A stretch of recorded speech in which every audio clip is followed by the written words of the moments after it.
Drama serial इश्क मुश्क में आप देखेंगे कि मेरीन जैसा कि सारा कुछ जान चुकी है, सारी हकीकत से वाकिफ हो चुकी है, लेकिन अब वो सुकून से नहीं बैठने वाली है। उसको हर वक्त एक टेंशन, एक परेशानी ने घेरा हुआ है कि आखिर वो किस तरह से कौन सा दाव खेले तो सारी जंग वो जीत जाए। लेकिन वो बहुत बड़ी बेवकूफ़ी कर रही है।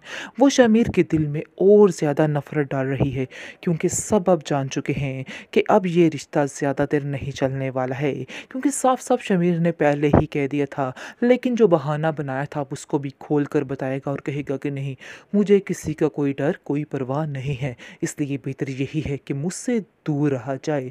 मैं किसी से नहीं डरता हूँ। लेकिन मेहरीन को और कुछ नज़र नहीं आ रहा है, तो वो उसके बाप के पास आती है और उसको आकर कहती है कि आखिर आपके बेटे को क्या मसला है, क्यों आपका बेटा इन सब बातों पे तुला हुआ है, क्यों अपनी ज़िंदगी को खुद ही तबाह कर रहा है, क्यों इस तबाही की तरफ जा रहा है, क्यों आप उसको नहीं समझा रहे हैं। जिसको सुनकर आप देखेंगे कि वो कहता है, तुम फिक्र मत करो मेहरीन, तुम मुझे सारी बात बताओ खुलकर, आखिर बात क्या हुई है। जिसको सुनकर वो कहती है कि आपको कुछ मालूम नहीं कि आपका बेटा आपके साथ क्या धोखा कर रहा है, आपकी पीठ के पीछे इसके क्या गिलोने काम हैं। जिसको सुनकर वो काफ़ी हैरान होता है और कहता है, क्या तुम मुझे बता सकती हो इन बातों में उलझाने का क्या फ़ायदा। जिसको सुनकर मेहरीन अपनी सारी बात बताती है और कहती है कि असल मामला एक लड़की का है, जिसकी वजह से वो कभी अपने मुर्शिद का बहाना बना रहा है और कभी कोई बहाना बना रहा है। ऐसी कोई बात नहीं है, मैंने सारी बात का पता लगवा लिया है और मुझे समझ आ चुकी है कि वो सिर्फ और सिर्फ झूठ बोल रहा है, इसके अलावा और कुछ नहीं। उसका बाप घबरा जाता है और परेशान हो जाता है और कहता है कि तुम्हें ज़रूर कोई गलतफहमी हुई है, ऐसी कोई बात नहीं है। मैं अपने बेटे को बड़े अच्छे तरीके से जानता हूँ, वो ऐसा कुछ भी नहीं कर सकता है, वो सिर्फ और सिर्फ तुमसे ही शादी करेगा, ये तुम क्यों सोच रही हो। आगे से मेरीन कहती है कि मुझे कोई गलतफहमी नहीं हुई, मैंने अपनी आंखों से उस लड़की को उसके साथ देखा है और मुझे इस चीज़ का यकीन है कि आप भी ये बात नहीं जानते थे। लेकिन अगर आप ये बात जान चुके हैं तो आपको उसे जाके बताना होगा और उसको कहना होगा कि अपनी हरकतों से बाज आ जाए, वरना मैंने अगर बाबा से बात कर दी तो आप जानते हैं कि हालात किस कदर ख़राब हो सकते हैं और मुझे ना सुनने की बिल्कुल भी आदत नहीं है। इसको सुनकर शमीर का बाप घबरा जाता है और कहता है कि बेटा तुम फिक्र मत करो, सब कुछ ठीक हो जाएगा, मैं तुम्हारे साथ हूँ और मैं शमीर को समझाऊंगा, और अगर वो नहीं माना तो फिर भी उसको मेरी बात माननी ही पड़ेगी, तुम फिक्र मत करो। बहुत ज़्यादा परेशानी की हालत में इधर उधर फिर रहा होता है, शमीर को कॉल करता है, शमीर को कहता है कि मैं तुमसे मिलना चाहता हूँ, जल्दी से फ़ौरन घर आओ। समीर पूछता है कि आखिर आप क्यों इतने परेशान हैं, क्यों ऐसी बहकी बहकी बातें कर रहे हैं। मैं आ जाऊंगा, बहुत जल्द आ जाऊंगा। लेकिन वो उसको बुलाने की ज़िद करता है और कहता है कि मुझे कोई बहाना नहीं चाहिए, तुम्हें आना होगा।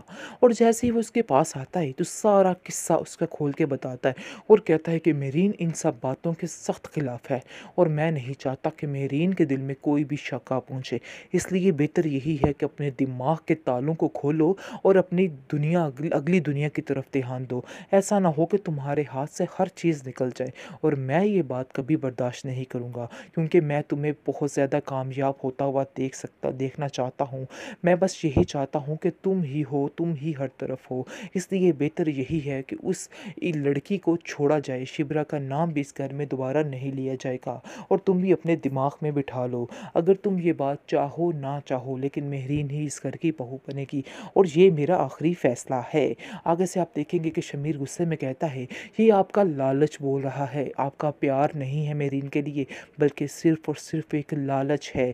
लालच की बिना पर आप इतनी बड़ी बड़ी बातें कर रहे हैं और कुछ भी फजल नहीं। बख्श का ये झूठ शिबरा की माँ बर्दाश्त नहीं कर पाई, उसकी तबीयत दिन ब दिन बिगड़ने लग जाती है, वो अंदर ही अंदर ख़त्म होती जा रही है, क्योंकि उसने फजल बख्श को अपना बेटा माना था, इसलिए वो ये बात कभी भी नहीं भूल पाएगी।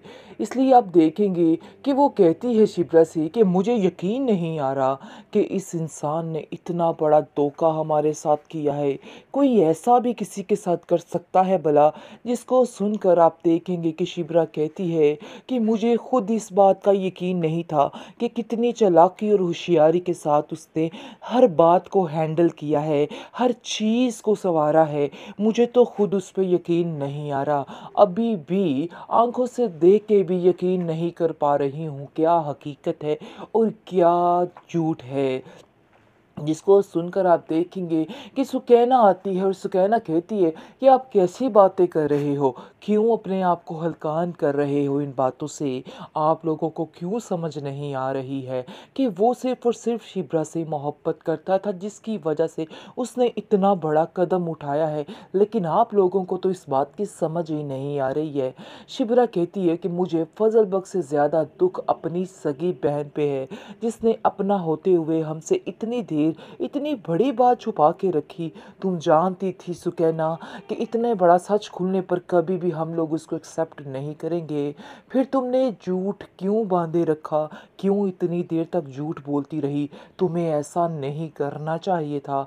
जिसको सुनकर सुकैना कहती है कि मैं भी पहले ऐसा ही समझी थी और सोच रही थी कि ये सारी बात खुलकर बताऊं, लेकिन जब मैंने शमीर को समझने की कोशिश की तो फिर मुझे जाके अंदाज़ा हुआ कि नहीं, मुझे ऐसा नहीं करना है, मुझे फ़ज़ल बख्श का साथ देना है, तो इसलिए मैंने ये ही किया है।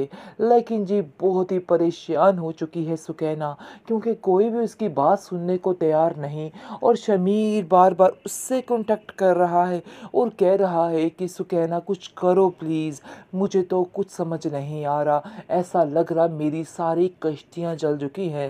लेकिन जी सुकैना उसको फिर से तसल्ली देती है और कहती है कि तुम परेशान मत हो फ़ज़ल भाई, मैं आज भी आपके साथ हूँ, इसलिए आपको परेशान होने की ज़रूरत नहीं है। वो बड़े गुस्से में जाती है अपने घर और जाकर अपनी माँ से कहती है कि आप लोग उसके सारे एहसानात को कैसे भुला सकते हैं? इतने एहसानात उसके हैं कि आज मैं गिनवाने बैठ जाऊँ तो आप गिनती भूल सकती हैं। जिसको सुनकर उसकी माँ कहती है कि हाँ, ये बात तो है, लेकिन हम चुका ही देंगे। लेकिन सुकैना कहती है शिब्रा से, चुकाने का वक़्त आ चुका है। तुम्हें चुकाना इस तरह से है कि तुम्हें अपनी मोहब्बत जो है वो कायम रखनी है और इस झूठ को इग्नोर करके अपनी ज़िंदगी फ़ज़ल के साथ शुरू करनी है। लेकिन शिब्रा इनकार कर देगी। शिब्रा कहेगी कि नहीं, ऐसा हरगिज़ नहीं हो सकता। मैं इस झूठे इंसान के साथ एक पल भी रहना पसंद नहीं करूँगी। लेकिन शमीर भी मजबूर था, जिसकी वजह से उसको फ़ज़ल बख्श बनना पड़ा है। लेकिन उसको झूठ का सहारा नहीं लेना चाहिए था, जिसकी वजह से आज ये हंगामा हो चुका है। लेकिन सुकैना तो काफ़ी कोशिश कर रही है, घर वाले उसकी कोई बात सुनने को तैयार ही नहीं है। शिप्रा की माँ दिन ब दिन काफ़ी परेशान रहने लग जाती है और उदास रहने लग जाती है, क्योंकि वो हर चीज़ में फ़ज़ल बख्श की आदी हो चुकी थी। अब उसको समझ नहीं आ रही कि आखिर कैसे इन बातों को ख़त्म किया जाए, कैसे उसकी यादों को बुलाया जाए। अब वो बहुत कोशिश कर रही है, लेकिन उसे ऐसा लग रहा है कि जैसे उसकी सारी कोशिशें नाकाम होने वाली हैं।